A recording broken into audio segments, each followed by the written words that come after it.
Hi, everybody. It's Andre Shirdan, and my guest today is somebody who I love dearly from afar. And my guest today is Linda Miles, and most of you guys know Linda. Linda is the founder of Linda Miles and Associates. Linda is a true legend in the field of practice management, speaking, consulting, and writing for the dental field. And I love her passion for the oral cancer cause. And most of all, for helping others who strive to help dentistry. My favorite thing is a quote that's attributed to her that every dentist should discover everything they did not learn in dental school, but wish they had. And Linda, thank you for being here with me today. Well, thank you, Andre. It's my pleasure. It's so good to see you. So, most people know, this is my 30 something year, 33rd year, whenever you guys hear this. So, and I have to attribute a lot of what I did in consulting to seeing Linda when I first started in the business and seeing the grace of being a dental consultant. That was a big part of it. So, thanks for coming and answering my 6 crazy questions. This is going to be fun. It is fun. I saw the questions and I'm ready. Oh, that's good. So, the idea behind this is talking about the fork in the road that we all take. And one of the things that I've learned in doing these interviews is that, yes, the theme is the fork in the road, but we always take many forks. I mean, over and over and over and over again, we take these different forks. And I can almost look back and think, each of these forks that I took, I can look back and go, by the shade of my hair, I can tell what it was, That's funny. So the first question I want to ask you is, can you compare yourself to the Linda you were before you hit a fork in the road? And maybe we could talk about what that fork might be. Well, I think my fork in the road started when I was 17. I was hired by a dentist in my hometown of Bluefield, West Virginia. And I wanted to be in business. I had no idea what business, but the bank wouldn't hire me because I graduated high school at 17. So I took a job with the local dentist, and that started my love for helping people who were apprehensive and needed dental care. And then my husband and I he was in the Air Force 21 years, and we moved 14 times in that 21 years. I worked in several practices and wondered why some were very happy environments and some were very stressful. And I knew as an employee, I wanted to work with a great leader who believed in his or her people and who actually encouraged them to be the best they could be. And that happened to me in 1976. So that was my first fork in the road. And I was a clinical assistant, but the new dentist who hired me, Dr. Wilson, said, I want you to run my practice. You have the personality to do so. And I said, well, will you tell me how to do the administrative part? He said, heavens no, they don't teach that in dental school. I hoped you knew. And I said, one of us better get out of here and learn how. So I started creating little systems. They were 3-ring binders for pending appointments, for collections, for inventory. And he started telling his buddies about it. And that's how I really got started. So that was the first fork in the road. And I have to tell you, my very first goal was to be a part-time worker and to make the same thing a hygienist made at the time, which was double what I made.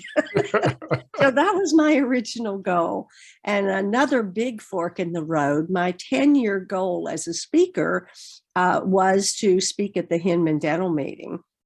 I had spoken at Loma Linda University back in 78 or 79. Wow. And then I held my first public seminar in 79 in Richmond, Virginia. And 36 people actually showed up. and I was scared to death. I think I stood and read to them for 6.5 hours. I knew what I wanted to share with them, but I sure wasn't a speaker. And so having attended the Hinman, I wanted to speak there in 10 years. And I was so blessed that I got invited in 1982 or 83, so real early in my speaking career. And from that, all the other major meeting planners attend. And I was sort of a novelty back then, Andre. Teaching practice management for the entire dental team was something new. Jim Pride was on the West Coast, and the Roadies, Jim and Naomi Roadie, were popular, and they were more into inspiration and life balance than practice management details. And so I was sort of a novelty. And from there, it just grew into a very, very successful, busy consulting business. I had a 3,500 square foot office, 10 people in the home office, and 6 of us were traveling. And I attribute my success to 2 things: my team, who I relied on very heavily, and just having the opportunity to work with some of the finest dentists and teams in the whole world. Yeah. And that's, it's so funny. I look back on the people I worked with, and I see the same thing. The success of what I did depended on how good the clients were ultimately. Because we baked cookies. We created a cookie cutter where we baked cookies, but it was the customers who ate the cookies who talked about how good the cookies were. Really, that's what it came to. And how great your results were. I looked at your website. I was so impressed, Andre. I think you and I shared a cab in Philadelphia 100 years ago when you were just getting started.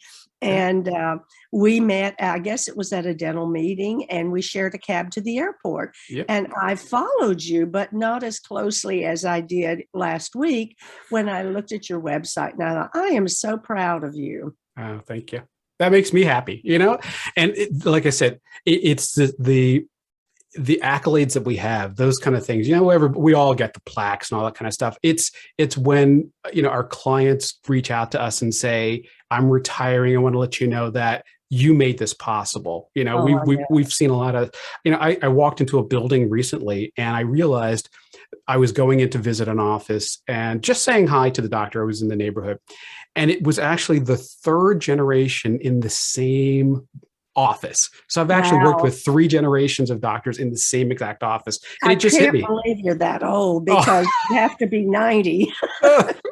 Well, it was the office that was there moved to a bigger location. They sold it to a junior doctor. So a new practice opened up there. I started working with them, and then that doctor expanded, and a new doctor, and I worked with all 3 of them. So it was really fun. I thought you meant the generations of the family. You were 3 generations of the same building.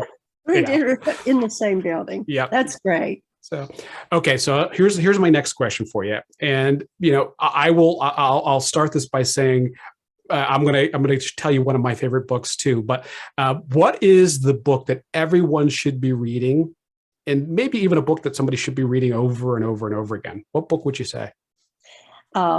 First of all, my friend Nancy Crossan mentioned to me, and she sent me this as a gift. I said, I've read parts of it over the years, but never really read the whole book. And it's How to Win Friends and Influence Others. Oh, yeah. And Nancy sent it to me because she said, when she read it after she met me probably 10 years ago, she was an on-site consultant in a client practice. And she said, this, you could have written this book.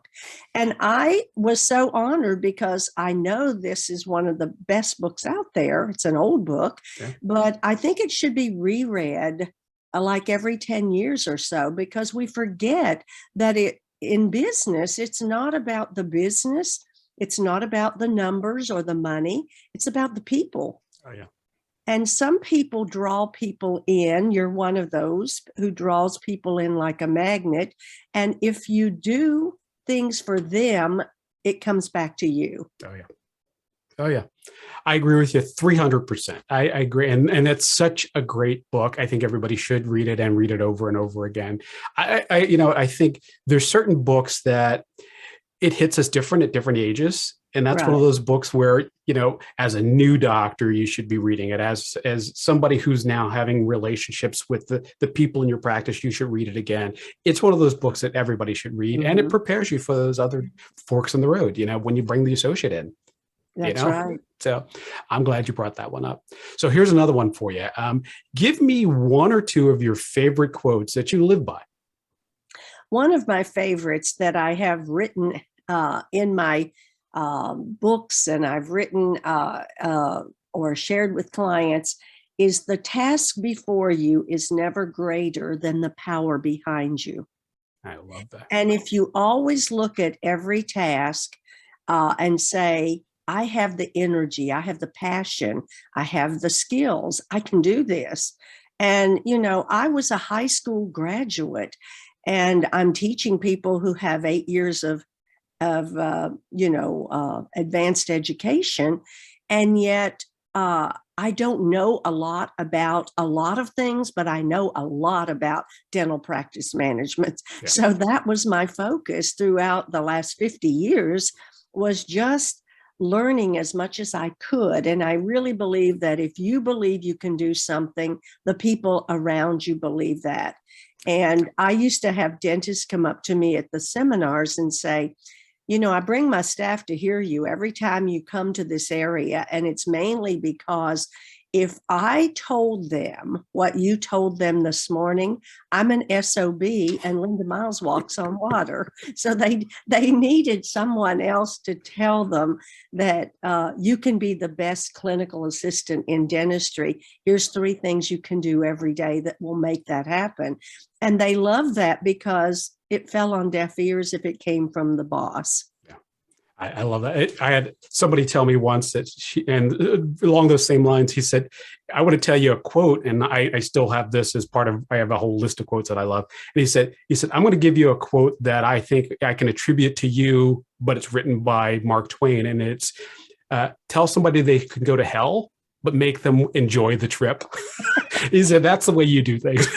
I love that. I love that. The first quote I gave you was by Ralph Waldo Emerson. Okay. And the second quote I love is, your attitude, not your aptitude, determines your altitude. And that was Zig Ziglar. And I loved Zig. I got to meet him at the National Speakers Association, and he was just a real legend in sales and motivation. And I loved one of his comments. He said, people tell me I shouldn't say I'm a motivational speaker because motivation doesn't last. He says, well, I just tell them, neither does bathing. That's why you need it daily. I love when my pre-dental days, I was in sales and I got to go see Zig Ziglar, and that was a highlight of my life. That was one of those, it was fantastic. I loved him. Yes. Okay, so now here's 2 rapid fire ones that are pretty easy, but it's interesting because once I start to hear all the answers to this question, it's funny because I'm seeing these questions in a different way. But what's the one high-tech thing you can't live without? The thing that has a battery or has a plug? It has to be my telephone or my Mac Pro. I'm on the phone the most because I can hold it and watch TV, a little easier. I can make it a little more obscure. But so that would be it. My phone, my texting, keeping in touch with the world, and sadly, Facebook. I'm on Facebook way too often, and but that's how we keep up with our friends that we haven't been able to be with, especially the past 2 years. I agree with you. Yeah, and now let's flip that on the other side. What's the low tech thing? Has no battery, has no plug. What's the low tech thing that you can't live without? I would say probably my bicycle. I love riding in the neighborhood, especially on a warm afternoon. And so it's very low tech. It's not even an electric bike. I really have to pedal. But thank goodness in Florida, it's very flat. Yeah. That's a good one. Years ago, we had a vacation house at the beach. And at the time, there was no internet at our place because we were sort of out on a peninsula and there was no internet, and we had to take our bikes to ride to the local library in order to get online. That's how bad we needed to get online. We would ride our bikes to the library in order to get online. That's great. So I miss my bike. So that's a good one. All right. So now let's go back to where we kind of started, and let's look at that fork in the road. If Linda today could go back to that original fork and talk to the Linda standing at the fork, metaphorically, what would you say to that, to Linda from back then? I would simply say that no matter what your background, no matter what your goals in life, if you find something you love to do, learn how to do it really, really well, and then teach others to love to do what you love to do. That's good. That's really good. I know. And I think, the theme that we've been talking about is, if you enjoy what you do, then it's never work. That's true. Yeah. I every day when I wake up, I sit at my desk and, I'm bombarded with emails and all that kind of stuff. And every one of those I go, that's something I hadn't thought about. And I realize it's one of those things that's keeping me I don't need my ginkgo biloba today. If I can catch that information and I can pull it up, and it makes me enjoy sitting at my desk every day. So here's a question that I didn't include, but I've been asking everybody this question just sort of, as sort of a wrap up. Linda is who she is today because of luck or hard work? I think it's a combination of luck, hard work, and being in the correct environment that empowers you. I work with some really great dentists in my career. I think I had about 4 or 5 different employers, and they all brought something to the table of where I am today. But my last employer saw in his team members something that they didn't see. He believed in us before we believed in us. And I had a call from him recently. We still stay in touch. He and his wife are dear friends. And he said he had a call from a general dentist in Richmond before he retired who wanted to come to work for him. And he said, well, you have a practice, Anne. Why would you want to work for me? Because everybody that works for you becomes famous. I love it. And there were about 3 or 4 of us who worked for him. He had this ability to get excited. He was very excited about people and about dentistry, and he did exceptional care. And we so believed in each other that was the magic of that practice. Yeah. And that makes all the difference in the world. Empower your team, and they will empower the practice. I believe that wholeheartedly. Mm-hmm. Well, I'm so glad we had a chance to do this. We've known each other for a long time, but this is the first time we've actually had to do one of these kind of things together. And I really, really valued the time that we're doing this. Oh, it's been a pleasure, Andre. Well, thank you. Talk to you soon. Okay. Bye-bye.